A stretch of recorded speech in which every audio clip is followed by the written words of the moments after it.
एका कापडाच्या दुकानामध्ये निळू भाऊ गेलेले आहेत धोतर विकत घेण्यासाठी. तिथे निळू फुले आणि सेल्समॅन या दोघांच्या मध्ये झालेलं संभाषण. आपल्या दुकानामध्ये चांगलं धोतर आहे का? सेल्समॅन म्हणले आहे ना साहेब, दाखवा पाहू. हे पहा 250 रुपये. थांबा घालून बघतो.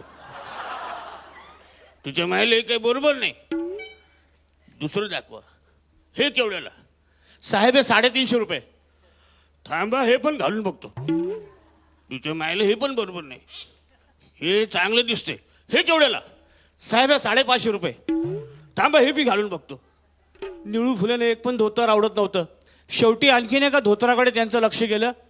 निळू भाऊनी त्या सेल्समॅनला विचारलं, हे धोतर चांगले दिसते, हे केवढ्याला? सेल्समॅन म्हटला, साहेब तुम्ही हे धोतर असंच घेऊन जा. प्रत्येक धोतराला तुम्ही किंमत लावली, हे धोतर असंच घेऊन जा. तुम्हाला मी भिकारी वगैरे वाटलो काय? आम्हाला सांगा तुम्ही असं का म्हणला? हो साहेब हे तुमचंच आहे. आज एक नवीन संकल्पना आपल्यासमोर सादर करणार आहे. काही हिंदी कलाकार, काही मराठी सिने कलाकार एका भाजी मंडईमध्ये भाजी विकतायत. त्यांच्यामध्ये स्पर्धा लागलेली आहे. सर्वात प्रथम डाव्या साईडला आहेत संजीव कुमार, उजव्या साईडला आहेत अमजद खान, म्हणजे शोलेची जोडी ठाकूर साहेब आणि गब्बर सिंग. आणि त्या भाजी मंडईमध्ये एक मद्रासी बाई ग्राहक म्हणून आलेली आहे. तर सुरुवातीला संजीव कुमार सुरुवात करतायत वांगी विकायला आणि त्यांचे शेजारी आहेत गब्बर सिंग. वांगी घ्या वांगी, 10 रुपये किलो वांगी, 5ला अर्धा, 2.5ला पावशेर. गब्बर सिंगकडे वांगी घेऊ नका, त्याची वांगी सगळी किडकी आहेत. वांगी फक्त माझ्याकडेच घ्या. 1 किलो वांगी घेतल्यावर 1 शेवग्याची शेंग फ्री. अर्धा किलो वांगी घेतल्यावर अर्धी शेंग मिळेल, पण ब्या कुठं पडल्यात विचारू नका. गब्बर सिंग आहेत शेजारी, तिथे जवळ मद्रासी बाई आलेली आहे. आता गब्बर सिंग डाकूच्या स्टाईलमध्येच ग्राहकांशी बोलतायत.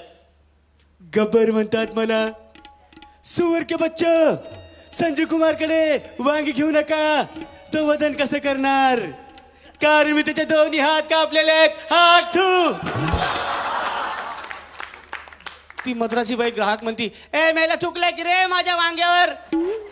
घाबरू नको, पुसून देतो.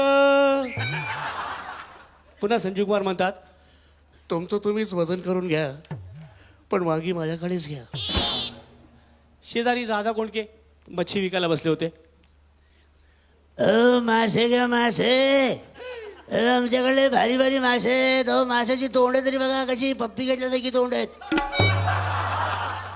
शेजारी बुट्टीमध्ये बघा बारीक बारीक चिंगळ्या ठेवल्यात.